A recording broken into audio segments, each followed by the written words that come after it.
Okay, I'm back.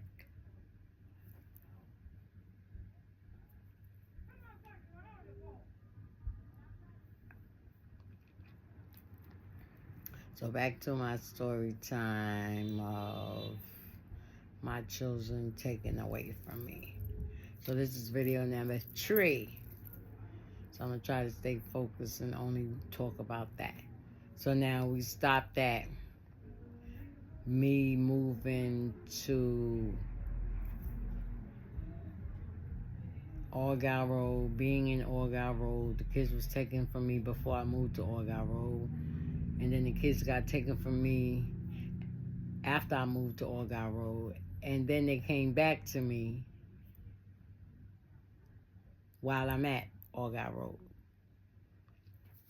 So those are within the, because I lived at Argyle Road from 1995 or 6 into 2003.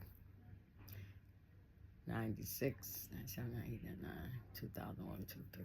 Yeah, between 7 or 8 years, give or take. So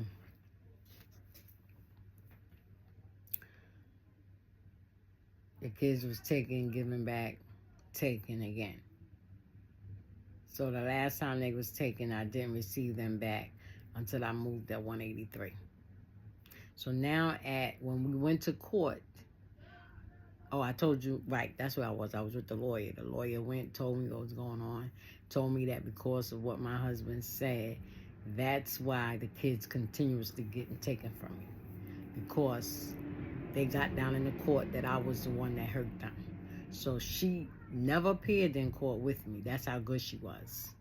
When I went, she told me what to say. She wrote down what exactly for me to say, and it was court terms, lawyer terms. So when I went to the courts, she sent me first to go read my file. That's where we stopped off. So now let's talk about this file for a minute. I'm here to give y'all a heads up. Back then, I don't know how it is, but I think that's your rights, because they do say if you choose to read your file, let the court know this is fair hearing with public assistance. If you want to see your public assistance file, they have the right to send you your file, but you got to request it like that. Because I remember, just throw this in, I remember going to a fair hearing for public assistance, right? Because they messed up my public assistance. Once I lost the job, once I quit the job, right, I was out there. So when I went to go try to get help, they wouldn't give it to me. Then there was a time they was giving me help, they wouldn't pay my rent. So that was another reason why I did get evicted, because of rent, because public assistance wouldn't pay for it.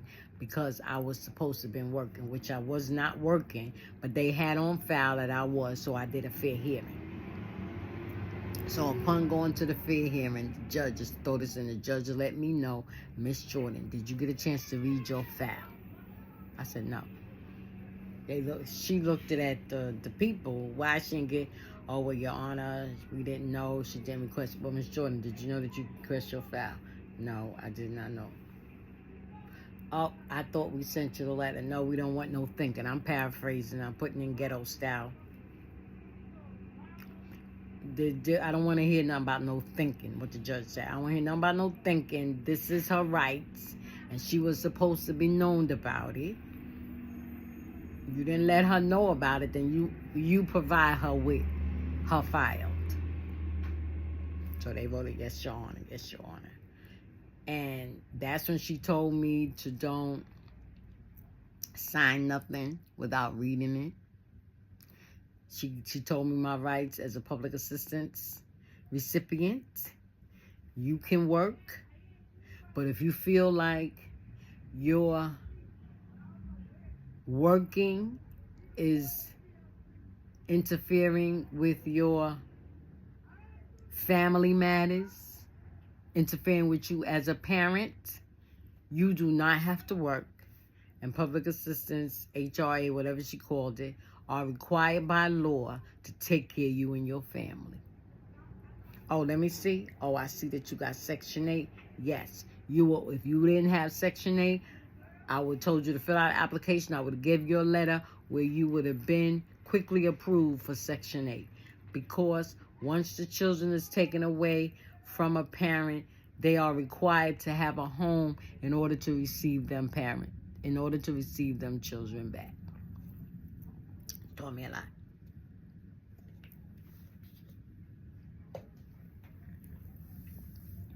So, this judge told me that if my working was interfering, I didn't have to work. Okay? So now, in order, that went over. I got the money, whatever, welfare owed me, all that stuff. I won the fair hearing, everything. Got my case. Now, I'm with the lawyer now. I'm trying to get the child back. Okay. Trying to get the children back. I explained to her that they told me to quit the job. They said, Miss Jordan, you quit your job? I said, yes, I did. She said, don't never let nobody intimidate you. She's the one that woke me up and taking care of myself. She said, don't ever let nobody intimidate you to stop doing what you need to do for you and your family. She said, I understand you love your children, Miss Jordan. She said, but you come first. Because you see, the situation and the predicament that you are in now is because you did not take care of you. Did not take care of you. She said, whatever your religion's belief was, fine, that got you through. She said, but we are living in a society where the court system do not play with kids. Do not play with abuse. So because you had an abuse, I'm going to use another word. Because you had abuse on your record of abusing your children, that's why you couldn't move forward nowhere. She said, she said, don't you worry, Miss Jordan. I am going to personally go down to the court and speak to the judge that approved this. Now, that was over some years ago. We in 92. That happened in 85. Mary was born 1985. That happened in 86. Because me and my husband separated after that. Yeah. My husband separated after that. Because we separated in 86. So this took place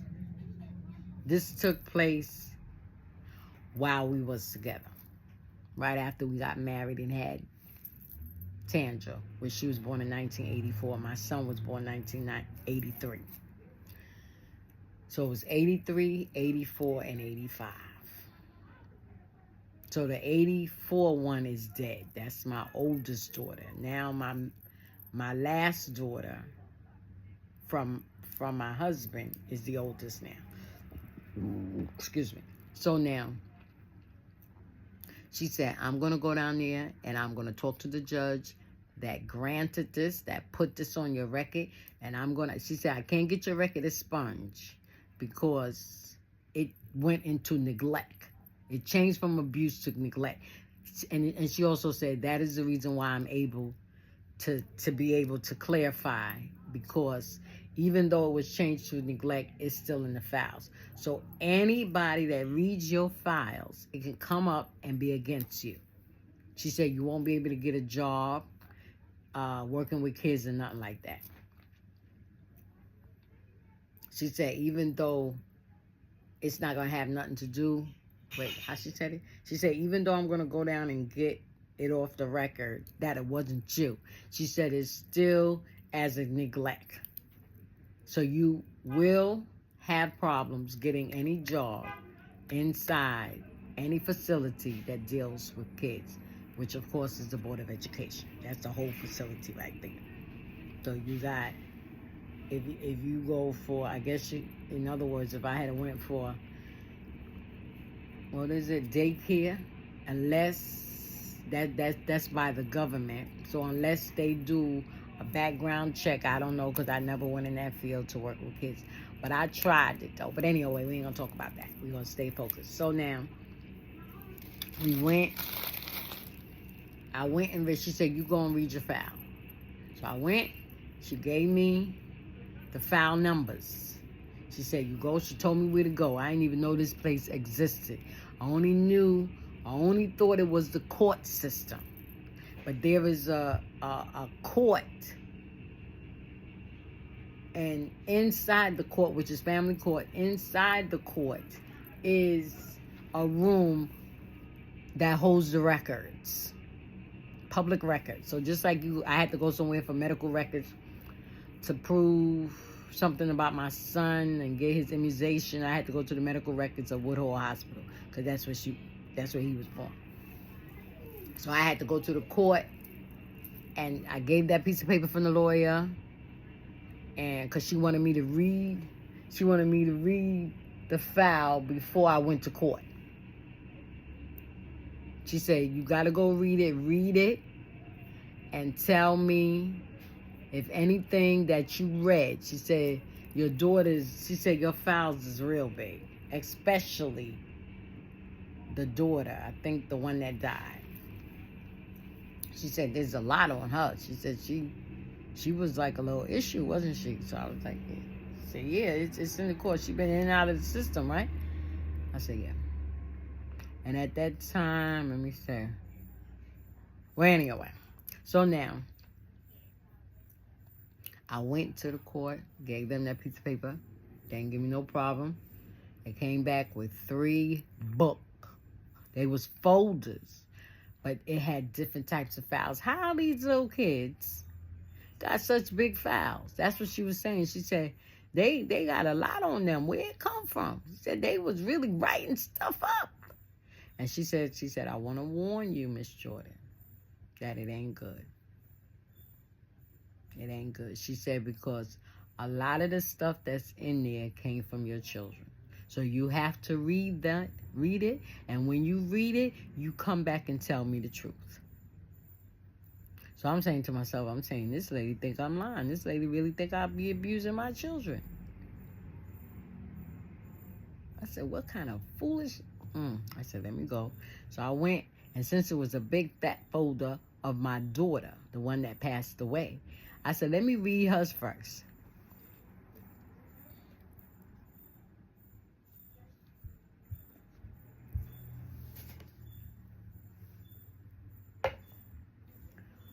I was like, what kind of mess is this? That's when I read about me hitting them with frying pans on their head. Now, here's the thing. I'm sure if I had hit any of my children with a frying pan on their head, they would have blacked out or something. Because I know my anger. That's why I wouldn't too much hit them when I was mad. I would wait till I done calm down. Then I have a chat with them. Let them know who have a chat with your child before you whipping them. To let them know what you whipping them for.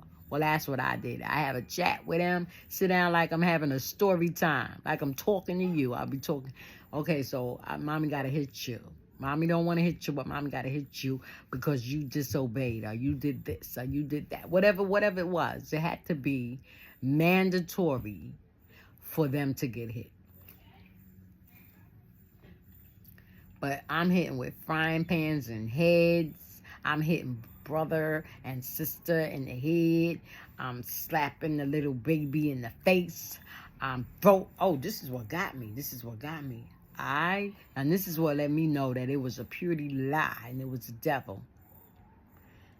She said that I took my youngest child. Now, my youngest child at that time was a baby. Not a baby like this. I'm going to say a baby. Is that toddler? When you 3 and over, that's toddler, right? So 92, we not in August. Get out my face. We not in August yet. So yeah, she gotta be at least 3 to 4 years of age, right? So I'm taking my youngest child. I'm picking her up. Now this is the emphasis of how it was said. I picked up the baby, took the baby, and threw the baby up against the wall. So I guess the story had to explain the bruises. She would take me and she would hit me with brushes and stuff like that. and she would hit my sister with a brush and a broom and all this. That's where the bruises come from. So now I'm understanding why the cop was showing me the picture and why it was said what was said about the bruises, because that's what was said. Now, this is a story I'm telling y'all now, but when I read it, it was maybe about 5 or 6 years after that initial, because this is a decade later, because Danielle was born 92, and that happened in 86, 85. Because my daughter Mary would have been like just 2 years old at the time. And so that's 85. So Tandra is 1 year old. And my son is 3 years old. 3 to 4 years old. So we had the fire in 89, 83, 84, 85, 86, 87, 89. Yeah. So my son was 6 years old when we had the fire. So that means my daughter was 5 and my other daughter was 4. So at that time, it had to be the other way. It had to be, 4, 5, 6. So he had to be about 4, 3, and 2. So 2 years old would have been Mary. 3 years old would have been Jane.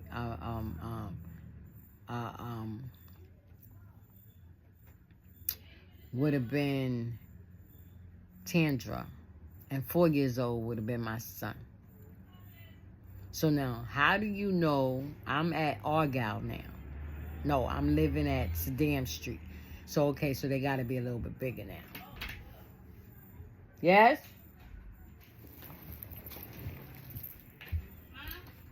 What?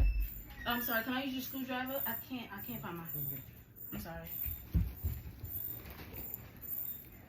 What screwdriver? The small one. You gotta be in here. I'm sorry.